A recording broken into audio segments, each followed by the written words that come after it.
ಎಲ್ಲರಿಗೂ ನಮಸ್ಕಾರ. ಇವತ್ತೇ ನೀವು ಈ ಲಂಕೇಶ್ವರ ಪಲ್ಲವಿಯನ್ನು ನೋಡಿರ್ಬೇಕು. ಆಮೇಲೆ ಇದು ಈ ರೌಂಡ್ ಟೇಬಲ್ ಆದ್ಮೇಲೆ ಎಂ ಚೈತನ್ಯ ಅವರ ಆ ದಿನಗಳನ್ನು ನೀವು ನೋಡಿದ್ದೀರಾ. ಅದ್ರ ಮಧ್ಯೆ ಸ್ಯಾಂಡ್ವಿಚ್ ಆಗಿ ನಾವು ರೌಂಡ್ ಟೇಬಲ್ ಮಾಡ್ತಾ ಇದ್ದೀವಿ. Bangalore, the reluctant metropolis. The rise of the city of Bangalore and that of Kannada cinema don't exactly converge with one another. They are two distinct trajectories, but they do intersect from time to time. However, in this mini film festival that some of us had to put together, we decided to screen 11 films, 9 in Kannada, 1 in English, and 1 in Malayalam. And these films are the films in which Bangalore is a protagonist, an important character, in which the spaces of Bangalore come vividly alive, in which the story of the city, its people, its growth and expansion, its politics and chaos are center stage. Whether it's Meya Muttanna or Adinagadu or Stumble, Gali Bija or the Nilavarna films, Pallavi or Kabani Nadi Chuvanapol, Nishkarsha or Accident, these films in very different ways bring to the foreground the life and times of this reluctant metropolis. The cinema in Karnataka, in Bangalore in particular, is linked with the arrival of a certain kind of capital for production and distribution. So you find in the also represented in the films the triad of real estate, politics, crime, and there are references throughout all the films to these different aspects of life in Bangalore, very often concealed from the middle classes that patronize the Bangalore Hubba, but very much part of one's daily reality all the same. So the amount and the nature of capital flowing into Bangalore defines several cultural and political phenomena, which I think we've been seeing in the films that are screened here. These are linked to specific histories as well. Pre-independence, there was very little cinema in Kannada, although the theatre flourished. And the theatre, those of you who have some knowledge of that background would know the Company Natak, the Sangeet Natak, the Parijata, the Yakshagana and other forms that were flourishing at the time. Post-independence, there was the impact of the old Mysore aesthetic, which you see in the earlier Rajkumar films. Then you have the literary modernism of the 1960s. So P. Lankesh, who directed Pallavi, is also a literary modernist in that sense. And the rise of the new cinema. You have Samskara 1970 and Kadu 1973, which were the earliest sort of harbingers of the new wave. Parallelly, there's the rise of a new urban experience, as we witness in the films that we've been showing here. In the 60s, we saw Mayor Muttanna yesterday. So in the 60s, you have increasing migration to the urban areas, to the city of Bangalore. In the 70s, you have an urban explosion and the rise of new downtown centers and plazas, like you saw in Accident and Nishkarsha set in Manipal Towers. In the 1970s, you have urban politics of different kinds, the student movement, and you have in many ways a glimpse of that in Pallavi as well as Kabani Nadi Chuvanapol. And I think it's a fact worth noting that both of these films, one Malayalam, one Kannada, began to shoot on the same day the emergency was declared in India, and were released during the emergency as well. So you can imagine what complex, representational histories they are actually trying to engage with as well. I think if you recall the last shots of Pallavi and so many of the twists and turns of that narrative, you will see how literary modernists were struggling to engage with the politics of that time. In the 1980s and 90s, you have the early rise of information technology and the new economy, which we saw in the film Stumble, which I think some of you saw the other day. In the 1990s, you have the rise of new subaltern movements. You have a new criminal, a new kind of criminal underworld taking shape. The rise of a new lumpenism, and you see this in Adinagadu, which will be screened last today.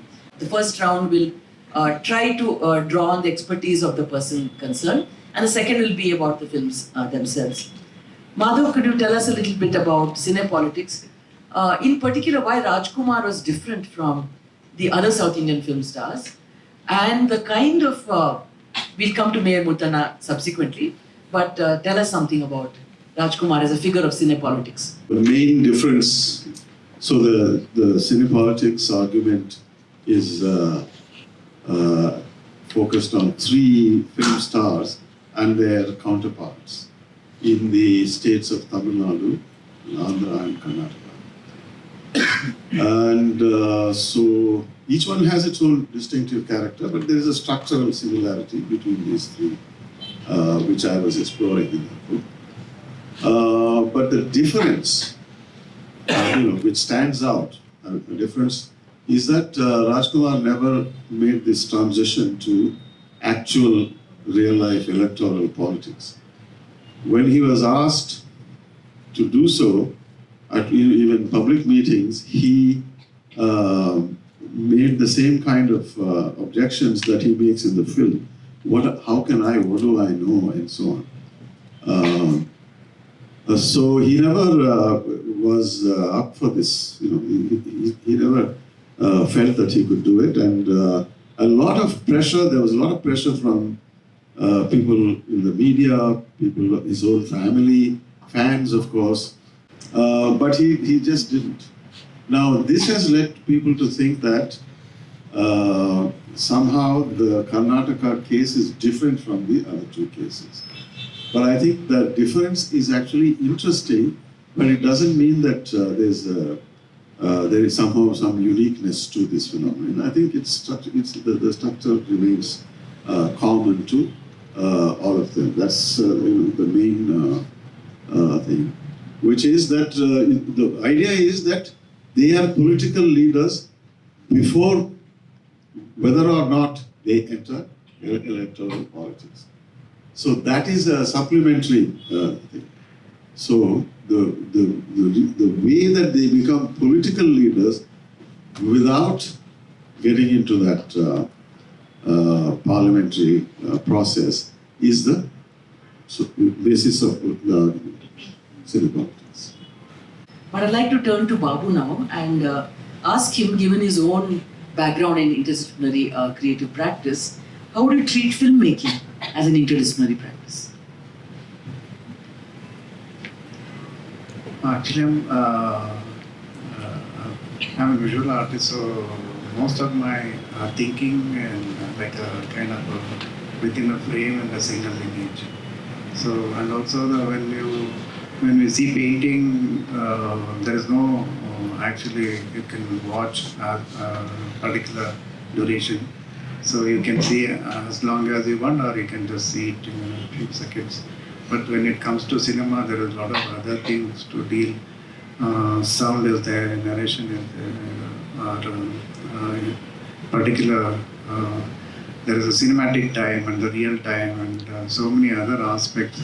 So I was almost 2 decades I was working in a painting medium. So then slowly I switched to. It is not just kind of a very jump cut kind of practice.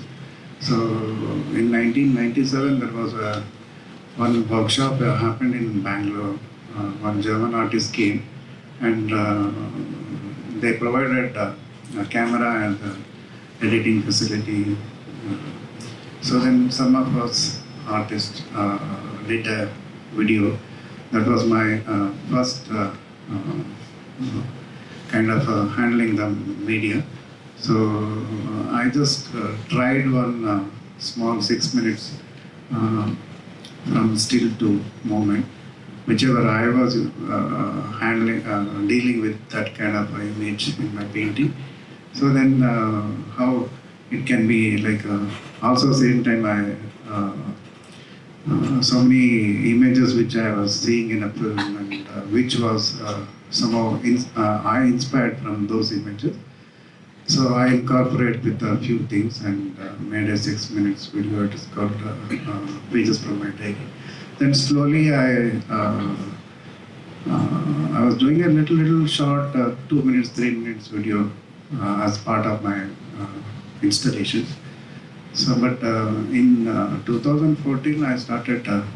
I decided to make a feature length film. So it was somehow, but I never worked with anybody, but I interacted with few filmmakers and watched a lot of movies. So then when I started started making it, it was we have to taking a decision on the spot, which was very spontaneous, and we have to decide on that particular moment. So in that way, I learned so many things. And slowly, after making the movie, I tried to contact so many professionals, which I could not hire them because they were asking so much of their fee. So I decided to made us some short, small group of friends and asked them to act and try to do it. Even my sound, the recordist was he's not from the film background. He was working in a stadium for the IPL matches. So I thought he'll be the best person to catch hold, because in that kind of sound he is able to produce interviews. So then somehow I worked with them, and also I started learning sound, and then later I started making my own sound and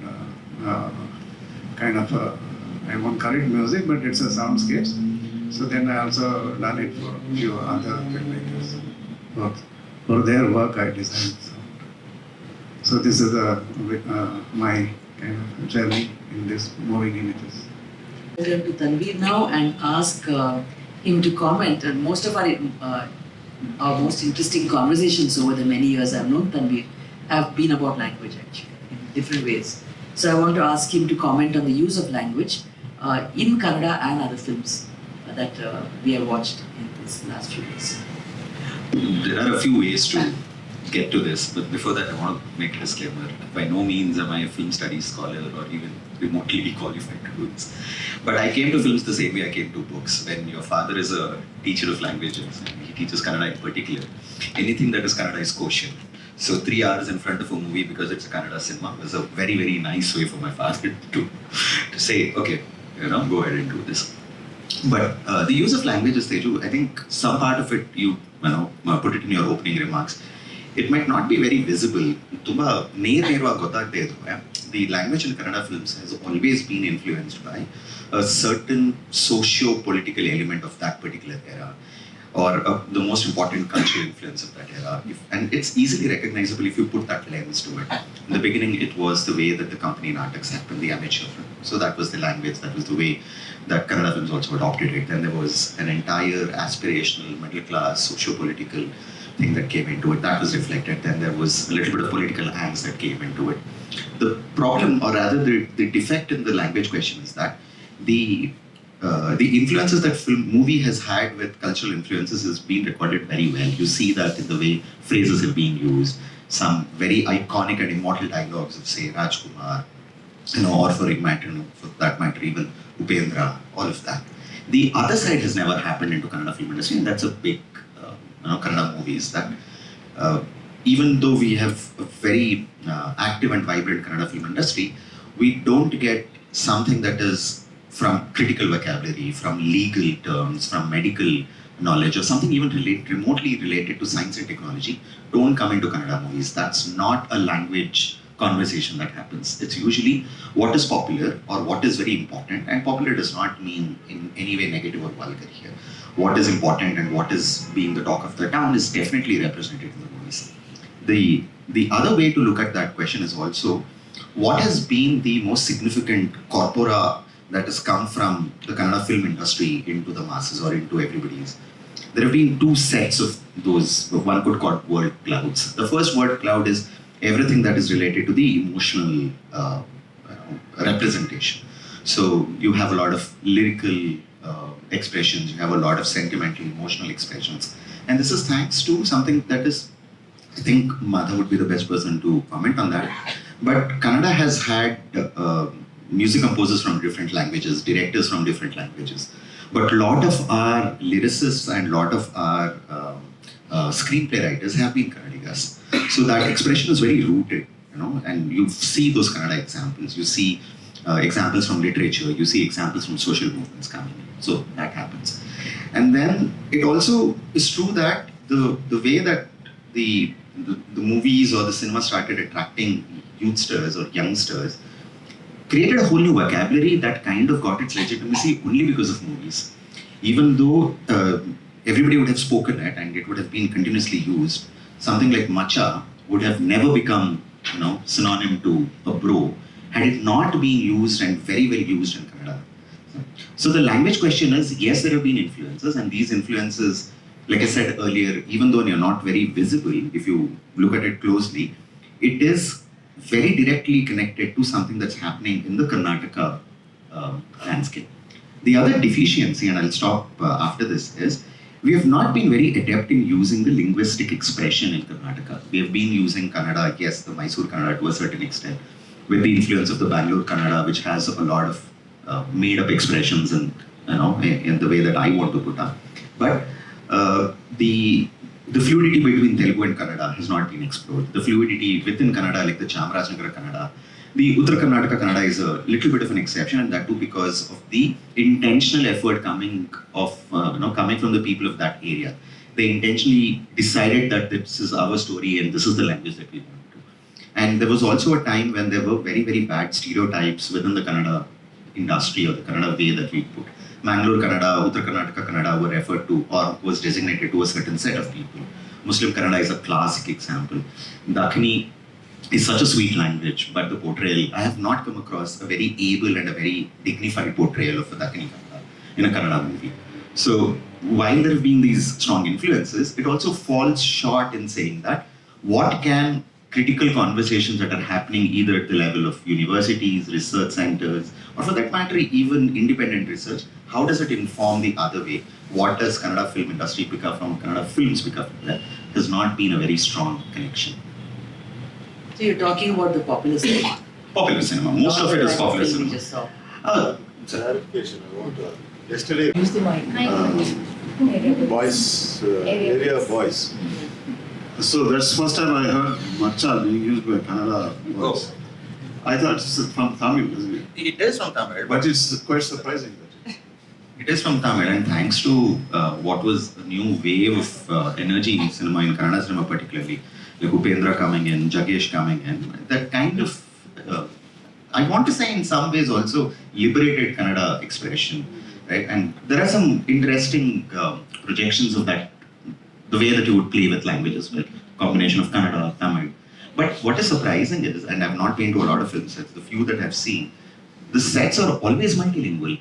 The sets are never only Kannada. The sets are always multilingual. But yet that does not translate into what happens. Thank you for that, Tanveer. Shruti, to you now. This is a sort of a meta question. In all the films we've seen, you have frequently have the police coming in to either too late, as Madhava puts it, or to resolve a problem. But the figure of the policeman, whether it's a popular cinema or even the new wave cinema, is very omnipotent. And so is the figure of the judge, the court, the legal apparatus. So can you tell us about the apparatus of law and how it figures in these films that we've been watching? And what is its importance in taking the story forward? Let me start by disavowing any liability for anything you say on this stage. Because honestly, it's very kind of Teja to have invited me to be a part of this panel, but I'm an end user of cinema in the sense, let me explain to you what I mean by that. I think that among other people, Rajnikant brought me up. Okay, so that's my relation to cinema. So having said that, I think what was really interesting for me about these movies, these movies that I managed to watch, is what I want to loosely term empathy, and the problem of empathy and the manner in which it appears that in these Bangalore films it's somehow displaced onto, I'm going to say the law, but let's just think what I mean for a moment. I think one of the, in that Kabani Nadi Chuvannapol movie, that there's that fantastic scene in which this guy's hands are tied and he's writhing in pain, right? And the camera pans over the rope, and the rope is in the hands of not somebody who's enjoying this man's pain or this burden. You imagine for a moment it's going to be the police or whatever, but it's actually this woman who's carrying it as if it's an immense burden, right? And earlier in the movie, there was a scene in which she's clearly battling with her sexual desire and he's reading the newspaper. And prior to that, there's a point at which he talks longingly about a world in which one could respect the opinions of another person. And you see that she's inarticulate in terms of the fact that she's not even able to say to him what is it, forget about. Now the problem here is, according to me, not so much, man versus woman, patriarchy, revolution versus whatever, but I think it's a certain problem of empathy which appears to, in some ways, be displaced onto in Bangalore movies, onto the law and the state at some level. If you see, for example, like in one of those Neelavarna films, there's a beautiful segment in which that boy says, when I cross a statue of Ambedkar, I say, hi boss, hi. I think, and that's very, very, it seems to be a peculiarly Bangalore thing, because unlike in maybe, at least to the extent that I have seen Bombay or Delhi or any other cinema, the problem is not, that problem of empathy is neither resolved nor displaced onto the city itself. In Mayor Muthanna, for example, you may think it's okay, it belongs to its time and so on and so forth. But that easy conversation between the councillor and Muthanna, right, where he says, somebody is offering me 2 lakhs.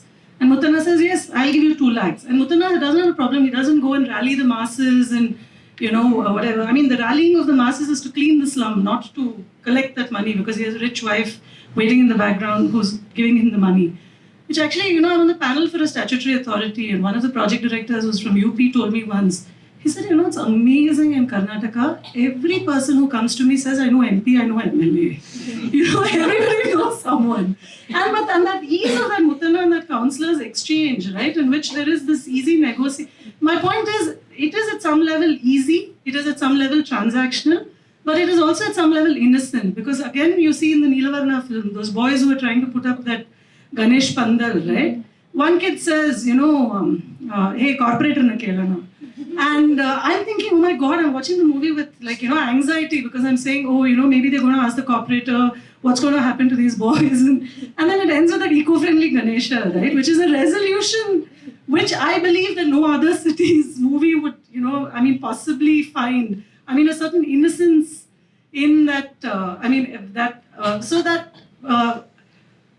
it's something I think I want to stay with and think about more in my own work. But because also I think as a lawyer, we constantly confront that, clients who come to us are actually, the problems they pose to us are not so much based in rights territory or claims territory or so much, but in this being togetherness of which is the territory of empathy, and how do you actually figure or fashion a vocabulary of being, and the city doesn't seem to be able to, on its own. And of course, just one other thing was in that, Pallavi, please, if I'm committing a solecism against either Kannada cinema, film studies, please forgive me, but that Pallavi, that woman's married life is like an extended nightmare of that Sharda's, when that office manager asks her to marry him, right? Now, obviously, she's come from Kerala, so she's able to say no, but, here clearly Pallavi didn't, I don't know, the fact that she's clearly from Bangalore, but I just thought it was very interesting that, these are slightly loose thoughts, but maybe it'll... Especially like the comment about innocence, because that's where I'm going to take this next, and ask Madhav about innocence in terms of the fight scenes in Mayor Muthanna. I found them really innocent compared to what you're going to see in the last film, and compared to what you see these days. I won't even name the names of the films that everyone is watching more than once. So this innocence, just pre-guns, and the Rajkumar, you already mentioned how he's part of cinepolitics in a particular way, but could you speak a little more about Mayor Muthanna and the way the plot unfolds, and why the Rajkumar character is prefiguring his presence in the socio-political life of our time through this movie as well? Yeah. I know, if you've seen the film, you know that it's a very, it's a formula film. It has all the ingredients of the run-of-the-mill popular cinema of the time. But what is unique to it is this representational problem that it takes up. This question of as I mentioned, I think that day, elections and running for elections by lead actors is something unique to that moment in my understanding of Indian cinema. So some you mentioned the migration that's taking place. The 60s was a period of large-scale migration into the city. It was also the decade of extended drought in a lot of places around here. So there is something, the city is changing, and what you see in Mayor Muttala is that in some way that I still find quite intriguing. I can't get understand it. There is this comedy sequence in which his friend cuts his hair because he has this long hair like a peasant, from Mandya or somewhere, wherever he came from, who has all this long hair, and it was cut. And it's a kind of transition that the film stages from being a person from a village to a citizen, and it is so what it also suggests is to represent everybody. You need to be this. You need to have made this transition, which of course he keeps making reluctantly. He doesn't go and he says, but he keeps getting, he's thrown out of the village, his hair is cut, and he's wears these modern clothes instead of the dhuti that he was in, and so on. And so he becomes this. So in both as a film star and as a citizen in the story, he's primed to take on the role of the representative. So representation for the entire nation of Karnataka, right? In that sense, that social domain, in order to represent them, he has to do this first. So something of a structural reconstruction is being staged, of course, imaginary, and also full of ideals that this will be the solution to the class divide, it will be the solution to the rural-urban divide, and all of that is there. And of course, as always happens with the film, the narrative veers towards a very narrow solution for a specific narrative problem, which is, some villain is there and so on. But when the film states its problem in general terms, which is usually somewhere at the end of the first third of the film, like, Halli Adare Usiva, that song. At that point, it's a very utopian kind of imaginary, a classless kind of, where the city country divide has been overcome and so on. So the innocence is overcome in that sense, right?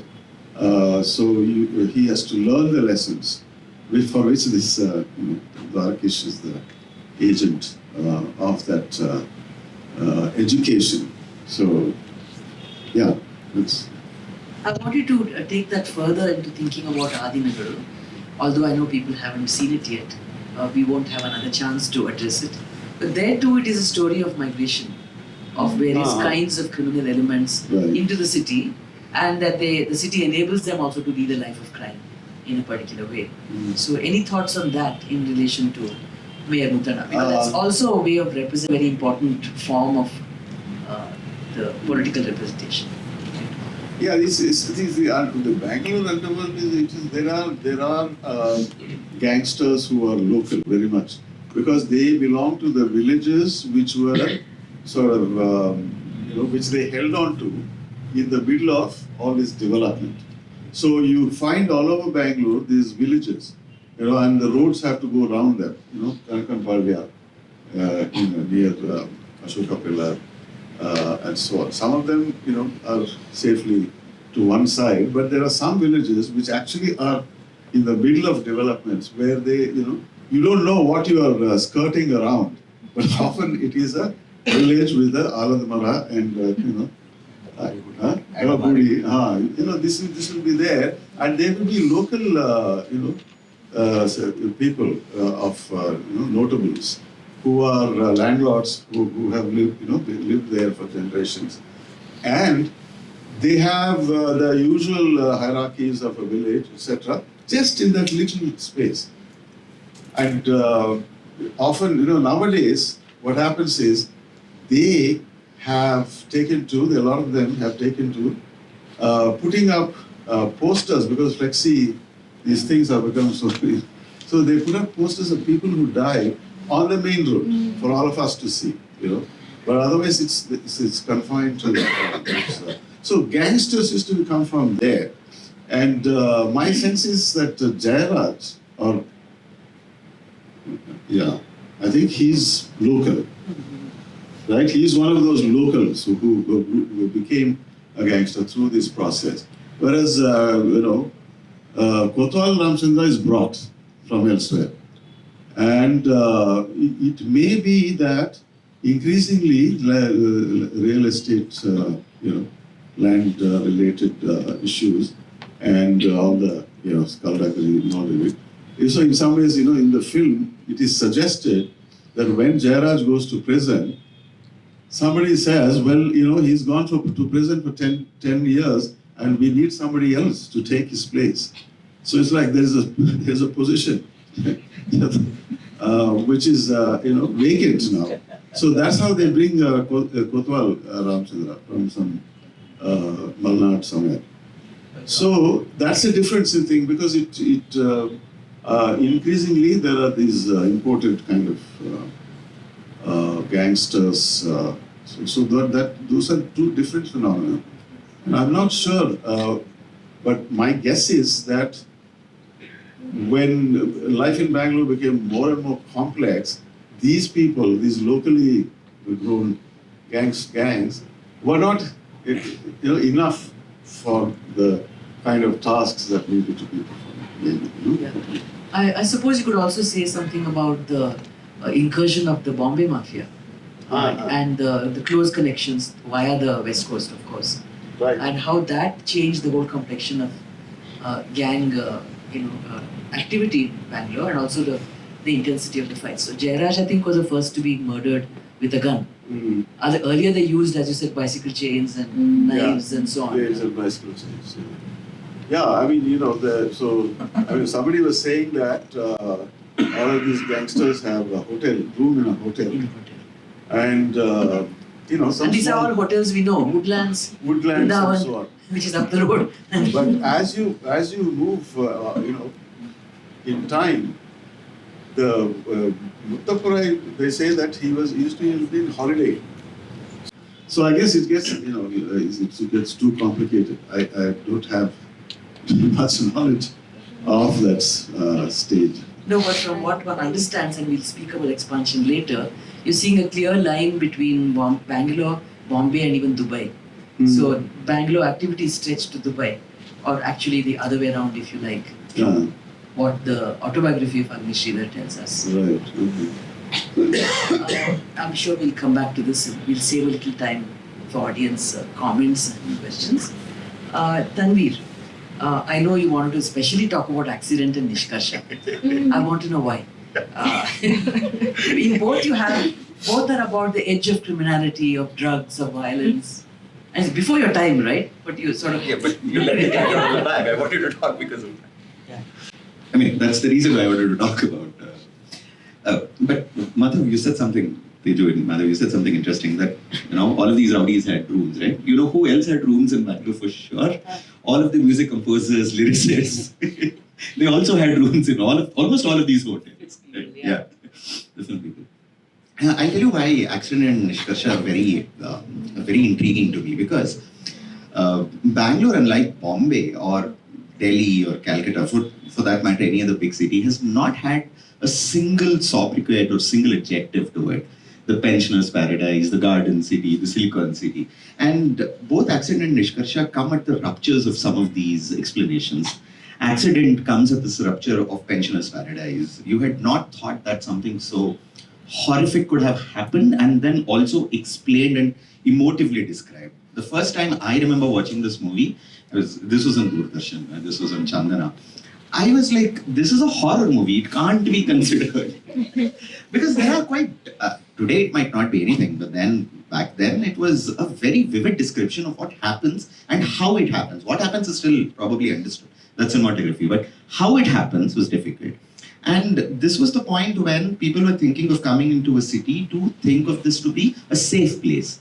And suddenly Accident is here, which is saying that it's not safe. And it addresses a very primal fear of, are you safe when you're not in a safe space or when you're not in your own space?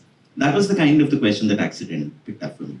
Nishkarsha was another very interesting thing because I think Nishkarsha coincided with a time where we were all growing up looking at action films or action heroes and stuff. And then suddenly almost all of the action films used to happen in faraway places. It used to either happen in Hindi or even in Kannada, it had to be elsewhere. And here was Nishkarsha, which was in Bangalore, and it was again something that I don't think a lot of Kannadigas at that point had brought into their psyche, that terrorism and Bangalore could have a connection. Just like Accident said that, an everyday thing of a drive, a walk could be dangerous. Nishkarsha again brought Bangaloreans or Kannadigas face to face with another reality of, illu bhayapadane agutte, illu bank robberies agutte. Bank robberies aadku kade, there could also be a sexual assault. There will also be something as heinous as a sexual assault which is connected to a crime. Idu yavadu Kannadiga questions agilla, Kannada film questions agilla namge. So again, I remember when we were watching Nishkarsha, there's that point where sexual assault happens, and my father was like, film alli idನ್ನು ತೋರಿಸ್ತಾ ಇದ್ದಾರೆ ಈಗ ಇದನ್ನು ನೋಡಬಾರ್ದು. So until that point, what was Kannada films were kosher, suddenly became that. So to bring all of this home together, both Accident and Nishkarsha are points of entry into a Bangalore that we did not know was happening, but had already taken shape. And this was more of looking at what Bangalore had already become and then showing it to us. Now when you look at Accident, or now when you look at Nishkarsha, it just does not come across as an interesting movie. It also comes across as a commentary on when a city grows much, much faster than what its infrastructure is able to, or what its people are prepared for. These according to me are classic pieces of saying, look, a city is growing very, very fast and nobody is thinking about it. So that was my hook for both Accident and Nishkarsha. Okay, could you say a word also about Shankar Nag and Vishnuvardhan, iconic stars of our time, and why their presence makes the film different? I mean, Vishnuvardhan is easy to tackle in the sense that Nishkarsha was an out and out hero-made film, right?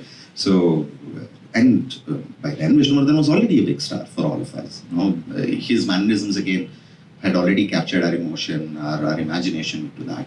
So when we see commandos rappelling down and him taking on the bad guys, it was only later when I saw, why am I forgetting the name? The iconic Die Hard series. I couldn't make the connection. I first thought that Die Hard was inspired from Nishkarsha. It took me a while to make that. Vishnuvardhan and Nishkarsha, I think, was a very clearly fan-made film. It had to launch Vishnuvardhan into a new way of looking at it, and that happened. Accident to this day baffles me because for all the experimentation that went into that film, it was still something that was quite a high quotient of risk. And I don't know if the combination of speaking or staying so close to the truth of certain unspoken things, unspoken deals, in any way adversely affected Shankar Nag. I don't know about that.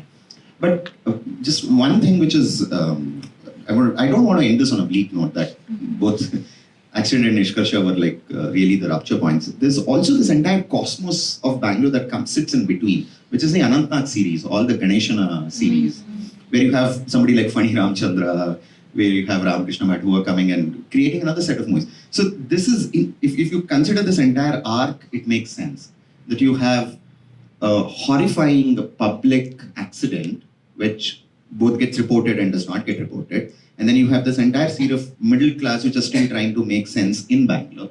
And then suddenly you have something like Nishkarsha, which is a high chase and a high stake robbery. So that Bangalore arc was fascinating. Thanks so much.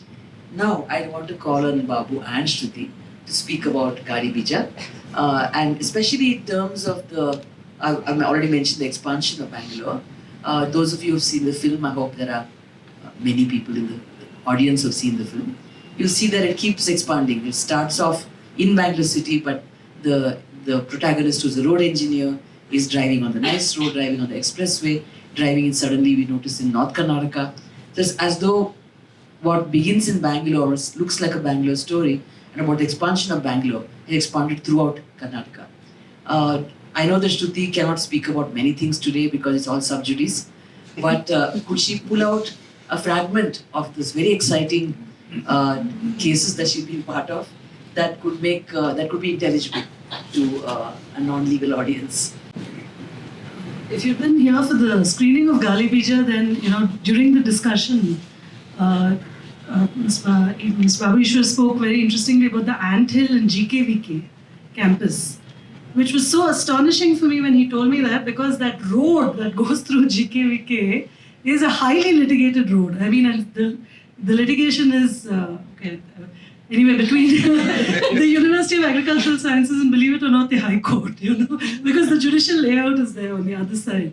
So the litigation was, in fact, so it was like slightly, I was really quite astonished when I realized that provenance of the anthill was on that road. And the fact that the farmer who was, if I understood you correctly, the farmer who's silent throughout the movie, right, is modeled on a retired judge, who was wandering around the GKVK campus. Did I understand you correctly when you said that? So, I thought it was just like very fascinating. Because the other road, the nice road, is, it's really, one really interesting thing is you see these really, the movie was of course shot in 2014. I haven't really been on the nice road recently, but I'm assuming that, at least that portion of it, the cityscape hasn't really changed that much. That if you look out of a car window, you'll still see the blue sky. You're not going to see skyscrapers because of the fact that the entire extent of land on both sides is heavily litigated. The litigation has been going on for 20 years now. And that silent farmer figure was a very interesting thing, because almost all land acquisition projects, and the entire city of Bangalore is ringed by land acquisition projects. The peripheral ring road, which acquisition notifications in 2005, they've not progressed an inch. Then NICE, of course, highly litigated land acquisition. Then national highways, which is, of course, the acquisition is progressing, but there are sections closer to the city which are actually stymied because of litigation, right? And the peripheral ring road is to be connected to the NICE road. And, in that stretch, you have many people who have bought small sites, taken bank loans and built houses. And many of these people basically have jobs in the IT industry, right? And they have now picked up these sites, and now they find that there are preliminary notifications of acquisition around everywhere. This entire Greater Bangalore Authority, which means that entire Kanakpura stretch, is also now under acquisition. So it's changing its character. But even now, the idea of, the aspiration for land or a site in Bangalore is for some reason so focused on the peripheries of Bangalore. It's never in terms of, there's no real contestation over space within the city from what I can make out, except in terms of, at least cinematically speaking, that is, in terms of it's not a question of, that slum in Meya Muttana was just fascinating for me. The ease with which that entire politics resolves itself, right? In the heart of the city. But there were two characters whom I thought were very interesting in the poster sticker, the guy, that dog, in Gali Bija, the dog he's chasing. So, I don't know. At some level, I don't understand cinema that well, so I can only tell you how it informs, some level of experience of manner in which you think about some things.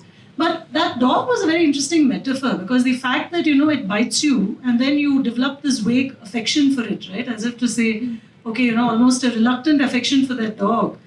which is really speaking, I think, it is like a certain kind of mindset that you see post the 2013 Land Acquisition Act. Where now, the fact of what does it mean to own land, right? Own agricultural land on the periphery of the city, when the land itself will not yield that much to you, but it can yield a killing to you in terms of like what compensation you can get. So the idea that, at some point acquisition haunts you, but then you begin to be haunted by the imagination of what happens if your land becomes a speculative commodity, actually speaking. And the other one is also the madman who is abandoned on the road, right? I mean, and that certain kind of madness or that certain kind of speculative euphoria around, acquisition politics. I thought it was just like, absolutely fascinating. I think it's like, definitely, the movie is, it's so interesting it comes in 2014 because at least most of the highway acquisition notifications come out in 2012-13. And then after the act comes into force on 1/1/2014, it completely changes the landscape of how land acquisition happens and how imagination of land and how imagination of acquisition alters. So now, of course, many of you may be familiar with that long and extended battle with KIDB over the Devanhalli acquisition, and I think the farmers succeeded finally. But the other acquisitions which come under the 2013 Act, the politics of it transforms and changes at that point of time. There's a lot to be written about and said, and I think there's not enough, perhaps, or maybe I'm not familiar with it, enough scholarly work also on, but the movie is, I think, very, very, very interesting flashpoint of, can you imagine, because the fact is, that kind of tarred, completely, like smooth roads, with empty land on either side, after 10 years, is a visual you will not see anywhere. Because actually speaking, the moment the road gets that tarred, it becomes then concrete blocks on both sides. So, one thing is I wasn't able to quite place all the sections of the road that they were traveling on. But at least the nice road, the fact that after 10 years it retains that character of being a fully tarred road but empty on both sides is, I thought, very interesting. If you could maybe also repeat for those who hear some of the key points you made and in response to this idea of the emptiness of the road that is being traveled. Thank you. Actually, in the same road, just 10 years before. So I said, I was mentioning that. So I had a small handicap and using that small mini DV tape. So I traveled from Bangalore to the Mumbai highway, and a lot of those footage what I shot on the road without any intention to capture particular thing. So then when I was making this film, I thought that is my kind of location, and the same month. So during the monsoon kind of thing. One because of the, but I see the difference. In 10 years, it was not the same road. What I shot with the handicap. So then I traveled in different time, but each time the landscape was not the same. So, and it was from Bangalore to almost in the film, the Hubli toll I shot, used that particular, and also a lot of right and left villagers because of this poster character and the farmer character. Sorry, the one thing that doesn't change is Shivananda circle. It looks exactly. Oh, that's exactly same. And now the other that one flyover has come. So otherwise it's almost same. So the road actually starts in the film. Start from Shivananda circle because I was very much familiar. I studied from Chitakala Parshad, so that particular location was. So I wanted to start from that. So, and then there's another thing is that the city, as you say, like Bangalore is a beautiful garden city, lakes, but now I don't see that kind of thing because every day they are digging unfinished kind of ongoing process. Always see the work is on process. So this kind of thing, and also in my work, from the beginning, my central image is landscape. So then I decided in the Gali Pija, so more than the characters, the road itself is a central character. The roads should speak. So these characters helping to magnify the what is the politics happening with the road and the speed and the politics. So about the land and other things, and also a lot of things are those characters also depending on the road, whether it may be a road engineer or a biker or a poster guy. So how do I connect? But it's difficult to connect them together. So I was using with like a parallel kind of fragmented, but they see each other, but they don't interact. But once or twice I just made it like meeting these characters, very different funny way sometimes, or a very serious thing, or sometimes just the farmer is looking at the land. In even that particular quarry thing. So it was all some of the things were happened just when we were shooting. So that I can't ask them to from the top throw this big stone. So they were doing it, and also sometimes it is difficult to go and shoot there also because they don't allow to capture these kinds of things. And also in the highway there is a lot of permission. Sometimes they'll come and so many other things also we faced. And during the shoot there was 2 accidents happened. So the one was the thing, we hired a local car because sometime taking from it, and we had many other, there was one big tempo traveler to carry all the equipment, but there was one local car was going, and one biker came and this accident happened, and it was very scary thing. But go to the station or continue the shoot. So the local, that fellow said, you carry on, I will handle the case. And another one incident happened because I showed that Volvo bus was burnt. So recently there are 2 incidents happened. So this one person was working, taken from the local area. So he knows about all these stories. After the incident, they were like talking how to escape from this kind of situation, all this. And this person was sleeping in the TT. And suddenly some smoke came inside. Don't know why the smoke came. He suddenly saw the smoke, and he has broke the glass in the front and he jumped because of this fear of the Volvo incident. So these kind of things are every day something or other was happening. If that day nothing happens means, but then something again it will happen. So it was a very beautiful experience. The first time without any experience shooting. When you are shooting in the indoor, you have all the control, including light, everything. But when you are shooting on the highway, it's really quite an amazing experience. Yeah, we should move on now. We have 15 minutes left, and I had a couple more questions as well, and a few more films to talk about. I think that what really struck me watching these films back to back was the sort of similarities, uncanny similarities, between these 2 films shot on the first day of the emergency, Pallavi and Kabari Nagi Chaunapur, and the boyfriend figure in particular, and the woman and the crosses that she has to bear, if you like. So Tanveer, you want to begin talking about this? I know that Babu is quite attached to Pallavi and would want to say something about it, but I want Madhava also to mention. But you start, Tanveer.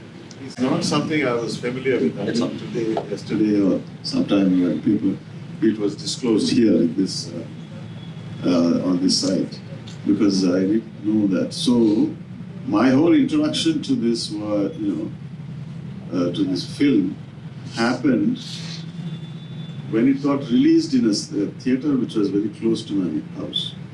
So there was a lot of buzz. All my friends who were all excited to see this.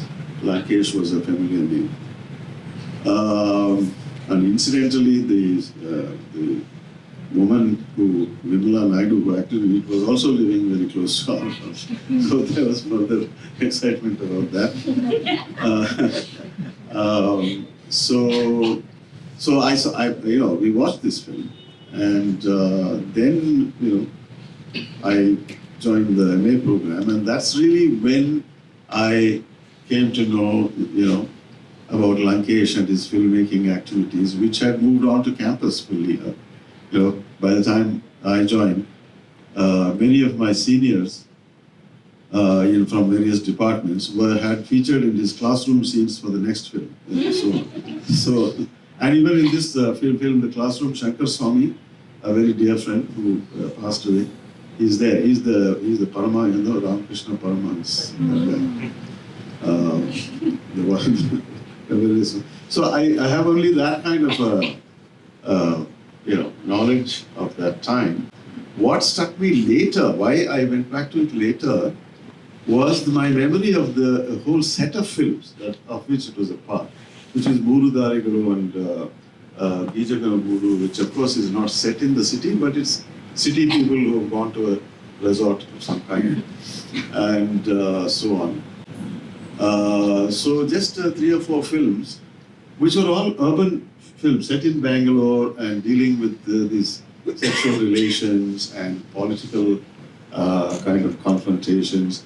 Like Lankesh's other film, there's all this whole theory, philosophy of violence, necessity of violence and so on. I wonder if Tanveer wants to come in on the Malayalam film. Very quickly, the whole connection to emergency was an acquired and a later cultivated thing because I had no clue. But just looking at the language, I don't speak Malayalam, so it was basically on the subtitles all the time. I felt that the language of the Malayalam film was far more political, even though Lankesh himself was such an important cultural figure for us. Pallavi's language is very literary. So you would see that in the dialogue, you would see it in the way even unsaid dialogues are represented. That's a very literary way of it. But whereas the Malayalam film for me was like, oh, this is how you protest, or this is how things are said in a political conversation. Pallavi did not register at the level of the politics of the emergency at all. So it was probably situated at that point of time, but it spoke to some other registers, some other equally important, but not for that. Do you want to come in here, Sruti? You had some thoughts on the connections between the two films. The 2 films, yeah. No, the thing is, both of these, both young men in Kabani Nadi and in Pallavi are clearly troubled in, is he the same guy who says, who is unlucky, an honest person in a corrupt environment and a corrupt person in an honest environment? It's him or it's another character? It's a different person. Okay, yeah, it's not him, okay. But the thing is, there is that entire, I didn't quite actually follow why he's so troubled by the state, the manner in which the police are chasing him, and he's, yes, it was a very unfortunate intervention at a birthday party, but the police chasing him, the state looking for him, and politicians being corrupt, and businessmen and all of that. So that peculiar kind of that discord, what I was earlier referring to as the sort of a lack of empathy between the man and his political desire and the woman and her, whatever the nature of that desire may be. The fact that empathy, finds it cannot be resolved at the level of the city, right? And Pallavi, because of the fact she seems more trapped into it than that woman, because when her office manager asks her to marry her, she clearly is so tormented by the idea. But actually, I had read the last scene in Kabani Nadi as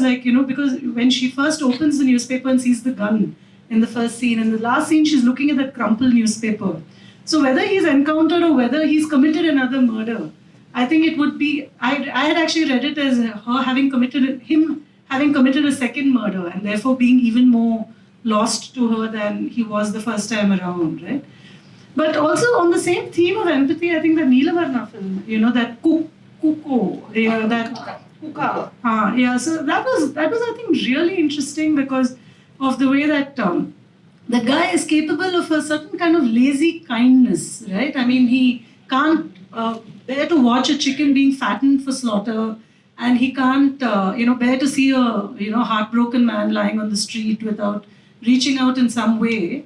But the fact that sort of that lazy kindness does not really translate into any real empathy, whereas that the empathy that's cultivated is more in terms of the fact that chicken then becomes, as it were, more an object of reciprocity of some kind than, he's exactly as bewildered by that chicken being flattened for slaughter as he is by her, choice to leave the marriage, so to speak. That absolute bewilderment and that almost similarity in that bewilderment, I thought was very interesting.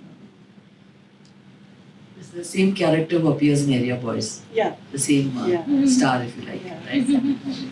Again, that absolute thing of Area Boys, I thought was fascinating. 3 years you've been convinced this woman is in love with you, and when you realize she doesn't know who you are, the only thing that, the only emotion is one of absolute amusement, right? I mean, it's I thought it was a brilliant segment. But just to connect to something that Tanveer said, the other people who are cheek by jowl with film financiers and distributors are lawyers, and we have gangsters as our clients. So. The other I mean Gandhinagar, because I used to practice there. The other community that we are not speaking are politicians. You also have rooms there. So You're also our clients. So. Madhav, you had any thoughts on the Neelavarna films? I like that Area Boys. I don't know that I don't know what to make of the chicken film, because there was too much absurdity for me to digest. But yeah, the Area Boys film was remarkable, amazing.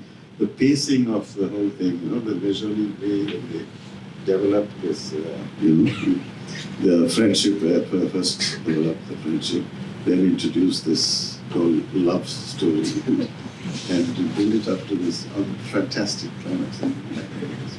And also the rapper, our Bangalore rapper, Masha. Yeah, I mean, it's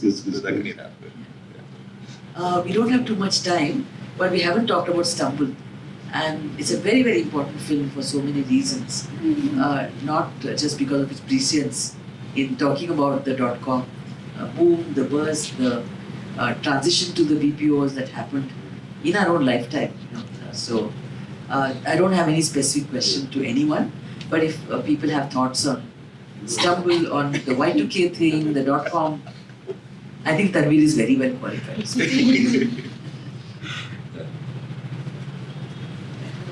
No, it was a good film, that's why it's on the list. There's no doubt about it. I think what unnerved me about Stumble was there was a specific coldness in the film that was not about what you do with your work. It is where do you end up in this trajectory? And that was very interesting to me, because it's a question that all of us today are asking. Where is my life going? What am I doing with this? And somehow Stumble asked that question at the peak of something that all of us were chasing. Again, looking back, sometimes my partner and I joke that when our aunts and uncles forced us to do engineering or to do medicine, they had a point. They said, these are stable careers. Why do you want to risk not taking it up? Stumble asked that question with a rather brutal coldness of saying, this is established and this is nice, but what happens, or what is your insurance around this? What is your plan B? And the plan B hasn't been spoken anywhere. It hasn't been spoken in our education institutions. It hasn't been spoken even in our employment places, nor has it been spoken in social circles where this is supposed to be necessary. How do you just set up somebody for success knowing that the track record has been successful? That, I think, is a very interesting thing for me in Stumble. And that's why it was also unnerving. When you predict that this might not always end well, and it will come back and speak to thousands of people, and probably in this particular city, lakhs of people, how do you collectively answer that question? That to me was very... I'm actually surprised that it vanished without a trace. Yeah. I remember this from reading about it in the newspapers, never having watched it. And I said, I'm sure there's this interesting film somewhere we need to track down and show. And I think hardly anyone Thanks to realized you. that I it exists. hadn't seen it unless, until you prodded me towards it. No, I think that even at this time it's worth watching again. We're really out of time, but if anyone has any thoughts to share or comments on the films, we can take a few minutes. While watching Pallavi today with this radical ex-lover who's coming into her life. So yeah, there's no question, but somehow these films addressing the world, but somehow domesticity is front and center in all of them. Even I think Kawai Nadi is like set in one of those kacha settlements, I think. A lot of it unfolds outside the city in some way. So just interested that the world actually goes through the home in some ways. But both of the films in important ways are also Bangalore films. And the location of it, apart from the interior and the domestic, they're also placed in a particular geography. And I think the narratives speak to that geography also very importantly. In the Kabani Nadi case, the Bangalore being the other of Kerala and of the rural in a sense. And in the Pallavi instance, all the outdoors are recognizable outdoors of Bangalore. And the love story of the young couple actually unfolds in those external spaces. I think that was also quite fascinating. But I was also thinking about, I mean, there's Basu Bhattacharya, Rishikesh Mukherjee's, Yeah. the kind of nuclear family, property, gender relations, I mean, that entire genre of films that you see in Bombay and Delhi, somewhere I was thinking of that. Because then it's also dropped of, say, the feminist movement, perhaps, or student movements. Just, how those things kind of come into the personal and then go back. Any last thoughts here at the round table? No, I'm totally guilty here. I've only seen Pallavi. But the one thing that remained in my mind was Bangalore University. There's a sign of Bangalore University. She's coming down those steps. And the scenes in the classroom, the making fun of the talking loudly, making fun of the teacher. I think for me as a one-time Bangalore University student, that the corrupt status, if I may call it that, of Bangalore University as an educational hub is part of the reluctant Metropolis that has sent us all over the world rather than to continue studying in Bangalore University. Like it was teaching in that same Eshwar was actually teaching that in Bangalore. Central College. Central College. That's why there's that classroom and all that media.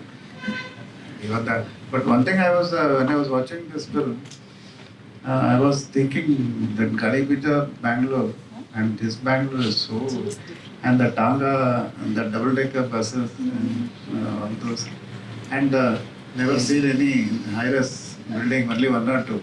Unity was the only And one. the garden space, and there will be one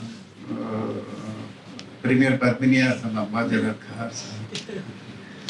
I think in Kabani Nadi you see only ambassador cars and auto rickshaws. That's it. That's like Bangalore.